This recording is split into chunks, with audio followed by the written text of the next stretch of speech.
Hey guys, it's Amy from the Warrior Programme, and I wanted to chat with you today and give you some advice on picking a personal trainer. Now, obviously, full disclosure, I am one, and I run a business with several in it.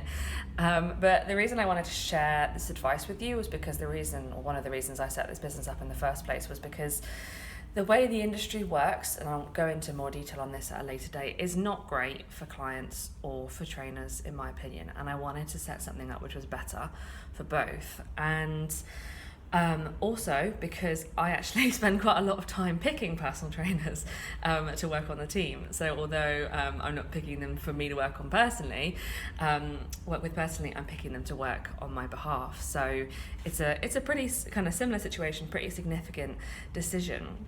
And I'll tell you a little bit about the process that we go through to pick our coaches, which hopefully will give you some inspiration for the level of detail that we go into to pick them. So we start off by we either upload an advertisement on Indeed or a job site like that, or we have a bank of coaches which we've already kind of vetted through social media and various different channels who we think, yep, they're really good in terms of ability. So if they're posting videos, the quality of what they're doing is good. In terms of creativity, attitude, values, it's really important that they see working with a client in the same way that we do, with the same degree of care and interest. So we have that bank of candidates already there ready to go. So we reach out to them and say, hey, you interested in working with us? This is what we can offer. And then we go through an application process with a CV, with questions. They do a sample program for us on a specific issue which is particular to the kind of clients that we work with. We ask them what their values are. We ask them why they want to work with us, obviously. And then for the candidates that we like the answers from, we have a first interview. Those we like, then again, we have a second interview. Those we like again, we have 2 sessions with 2 of our lovely clients. So the coaches who are interviewing are given a brief. They come along and work with the client for half an hour, and we observe and then ask the client for what their experience was. So before any of our coaches now even get in front of our clients, at least 2 of our clients, or at least one client and another member of the team, have seen them train real time under kind of our environment. So that's a really important level. And then after that step, we then do it's kind of a psychometric assessment. It's a strengths-based thing, just so we can understand how that person ticks, how we can motivate them, how we can keep them interested, how we can make sure that we're making sure that what we do fits what this person does, and it's a good match, basically. So we go through all of those steps before we bring anybody onto the team. And if you contact a personal trainer and ask them to go through those steps to work with you as a client, they'll probably think you're insane and you won't hear back.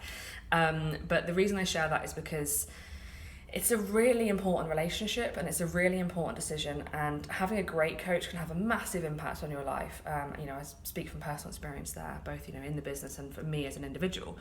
But having a bad coach can have a really bad impact on your mindset and on your body, and it's something you want to take really seriously and dive a bit deeper than the surface. Don't just make a decision based on the Instagram, and I mean that about us as well. Don't just make a decision based on the Instagram, the Facebook, 1 or 2 written testimonials that you've seen.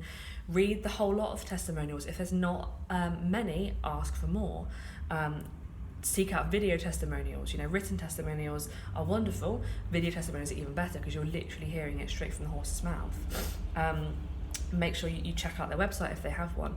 Read about their method, read about how they do things, what their values are, what's important to them, what their ethos is. If you're really not interested in going down the whole let's lose weight bikini body thing, which by the way we're not either, and you go on the website and you start to get hints of reading, lose weight here, fat loss here, before and after picture here, you can start to see that actually values wise they may not be a match. So just make sure you're checking out from all the angles that the words fit with everything else that you're seeing, because we can all write marketing wording very well, but one of the reasons why I've always done a lot on video is because I feel like you really get the feel of what's going on, and there's got to be a values and a personality and what you want and what they want to deliver match out of the relationship in order for you to get the best experience, for you to not experience anything that you don't want to experience, because unfortunately that seems to be more common than having a good experience in the industry, which is again another one of the reasons why the way we do things and the reasons why I set this up in the first place.